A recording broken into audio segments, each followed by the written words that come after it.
반갑습니다. 셋다한자연구소 양성입니다. 셋다한자는 세 가지 원칙이 있습니다. 첫째, 암기 말고 이해로 배우자. 둘째, 한문 말고 한자로 배우자. 셋째, 한 글자씩 말고 한 세트씩 배우자. 이 세 가지 원칙으로 셋다한자를 연구하고 있습니다. 오늘은 셋다한자 제104강 비유자에 관련된 셋다한자를 공부해 보겠습니다. 먼저 비유자의 배경을 살펴보겠습니다. 중심자는 비유자이고 비를 의미하는 것입니다. 비는 하늘에서 주는 선물입니다. 거저주는 은혜인 것이죠. 그리고 이 비는 사람들이 신경을 곤두세우게 하는 아주 중요한 자연현상입니다. 이 비가 오랫동안 내리지 않아도 문제고 너무 자주 많이 내려도 문제인 것이죠. 셋다한자 104강에서는 이렇게 중요한 자연현상인 비와 관련된 여러가지 현상들을 설명하겠습니다. 중심자를 살펴보겠습니다. 중심자는 비유자입니다. 비유자는 비를 말하는 것이죠. 해당 부수로는 한일자와 막힐 경자와 뚫을 꼴자와 많은 물방울을 표현하는 점 4개가 표현되고 있습니다. 그 중에서 한일자는 숫자 하나를 의미하는 것이고 지금처럼 글자 상부에 한일자가 위치해 있으면 하늘을 표현하고 있습니다. 그리고 막힐 경자는 한정된 공간을 표현하는 것이고 뚫을 꼴자는 사람을 의미하고 있습니다.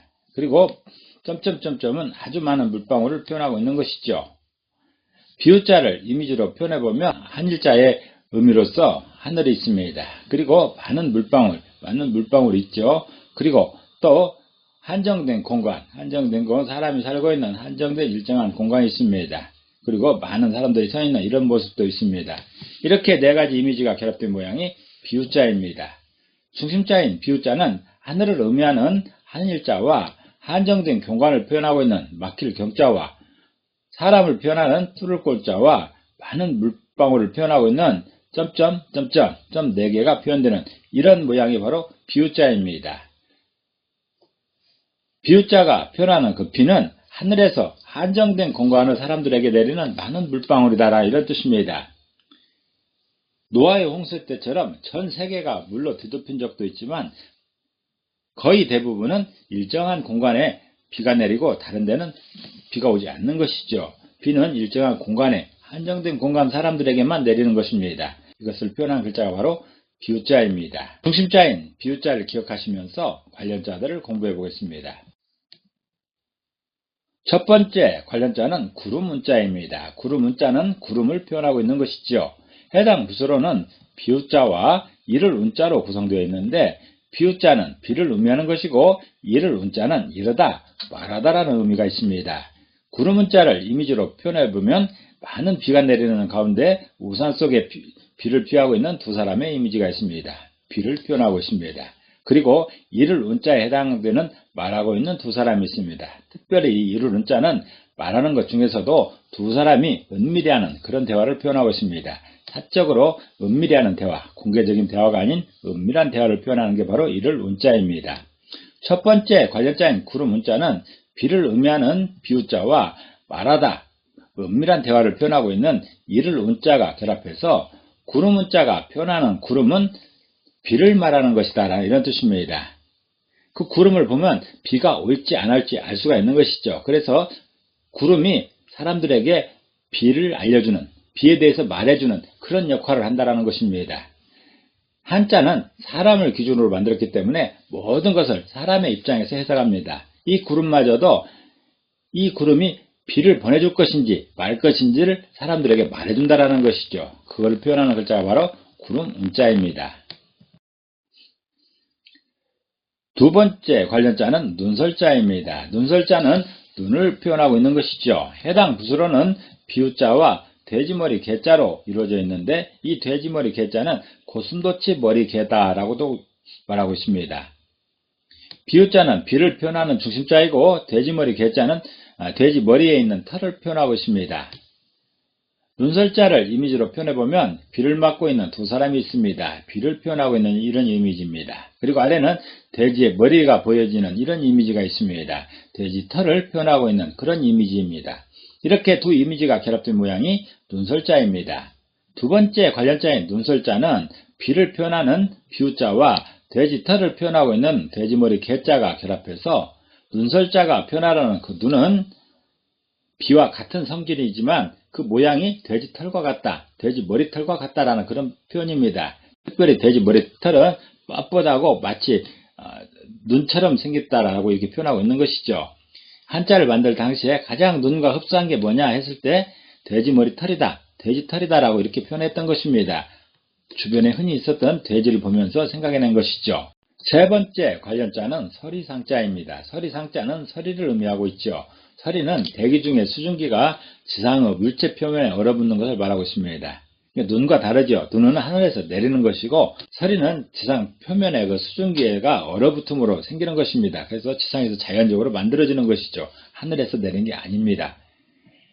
해당 부수로는 비유자와 서로상자로 이루어져 있는데 비유자는 비를 말하는 것이고 서로상자는 서로라는 의미가 있어서 비교를 표현하고 있습니다. 특별히 이 비교할 비자가 있습니다. 비교할 비자가 있는데 이 비교할 비자는 거의 비슷한 대등한 상대를 비교하는 게 비교할 비자인 것이고 이 서로상자는 어떤 모델이 될 만한 것, 모범이 될 만한 것과 비교하는 게 서로상자입니다. 이렇게 비교가 좀 다른 의미가 있는 것이죠.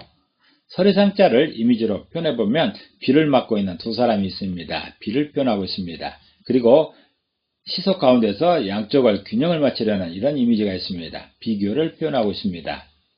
세 번째 관련자인 서리상자는 비를 표현하고 있는 비유자와 비교를 표현하는 서로상자가 결합해서 서리상자가 표현하는 그 서리는 비와 같은 눈과 비교된다 이 뜻입니다. 글자를 그대로 보면 비와 비교되는 게 서리다라고 이렇게 해석하는 게 맞는데 이 글자의 문맥을 보게 되면 서리를 눈과 비교하고 있음을 알 수가 있습니다. 눈과 거의 비슷한데 어떻게 다르냐? 눈은 하늘에서 내리고 서리는 지표면에서 그저 생기는 것이다 이런 뜻이죠. 그래서 서리는 눈과 비교할 만한 것이다 라고 이렇게 표현하는 것이 서리상자인 것입니다. 네 번째 관련자는 번개전자입니다. 번개전자는 번개를 말하죠. 번개는 공중전기의 방전이 일어나 번쩍이는 불꽃을 말하고 있습니다. 해당 부수로는 비유자와 첫째 갑자로 이루어져 있는데 비유자는 중심자로서 비를 표현하는 것이고 첫째 갑자는 첫 번째를 말하고 있습니다. 번개전자를 이미지로 표현해보면 상부에 비유자에 해당되는 비 맞고 있는 두 사람이 있습니다. 그리고 아래는 엄지손가락을 치켜 세우므로 첫째를 표현하는 첫째 갑자의 이미지가 있습니다. 이렇게 두 이미지가 결합된 모양이 번개전자입니다. 네 번째 관련자인 번개전자는 비를 표현하는 비유자와 첫 번째라는 의미의 첫째 갑자가 결합해서 번개전자가 표현하는 번개는 비가 내리는 과정 속에서 첫 번째 과정이 번개다라는 뜻입니다. 비가 내리게 되면 특별히 큰 비가 내리면 번개가 치고 천둥이 치고 비가 내리는 이런 과정이 있습니다. 그런데 동시에 그 일이 벌어졌다 쳤을 때 번개는 빛이기 때문에 가장 빠릅니다. 그 다음에 천둥이 소리이기 때문에 두 번째고 세 번째는 비는 물방울, 물체이기 때문에 그 떨어지는 속도가 가장 느리죠. 가장 빨리 보이는 게 빛인 그 번개인 것입니다. 그래서 비 내린 과정의 첫 번째 보여지는 게 번개다라는 게 바로 번개전자의 표현인 것입니다. 다섯 번째 관련자는 우레뇌자입니다. 우레뇌자는 우레를 말하는 것이죠. 우레는 뇌성과 번개를 동반하는 대기 중의 방전 현상입니다. 우레를 다른 말로 천둥이라고도 하죠. 해당 부수로는 비유자와 밭전자로 이루어져 있는데 비유자는 비를 말하는 것이고 밭전자는 밭을 말하는데 밭의 기능 중에서도 이제 터전을 의미하는 것이고 어떤 저장고, 저장소를 말합니다.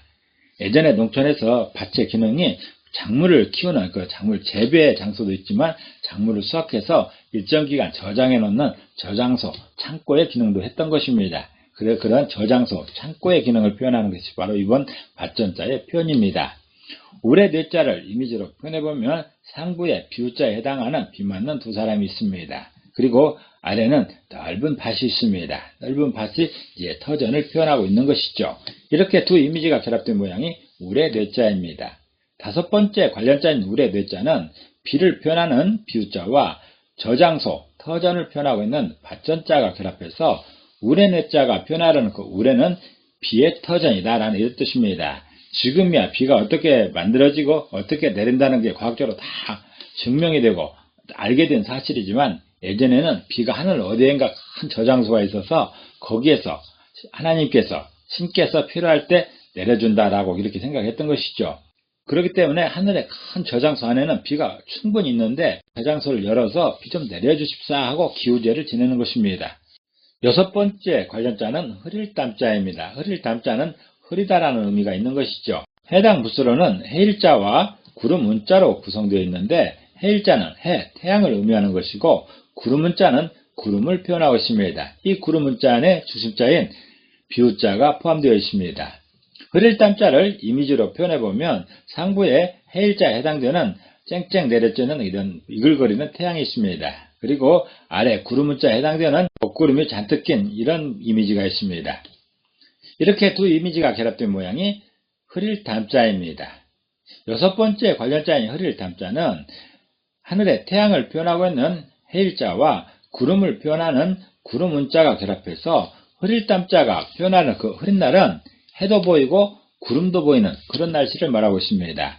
흐린 날은 비가 온다든가 해가 쨍쨍 내리지는 게 아니라 어떤 때는 해도 좀 보였다가 어떤 때는 구름이 잔뜩 보였다가 해서 구름과 해가 뒤섞여 있는 그런 날이 바로 흐린 날인 것이죠. 그걸 표현하는 글자가 바로 흐릴 담자입니다. 오늘은 한 글자의 중심자와 여섯 글자의 관련자로 구성된 비유자의 세트한자를 공부해봤습니다. 오늘 공부한 글자들을 다시 한번 요약하면서 이 시간을 정리하도록 하겠습니다.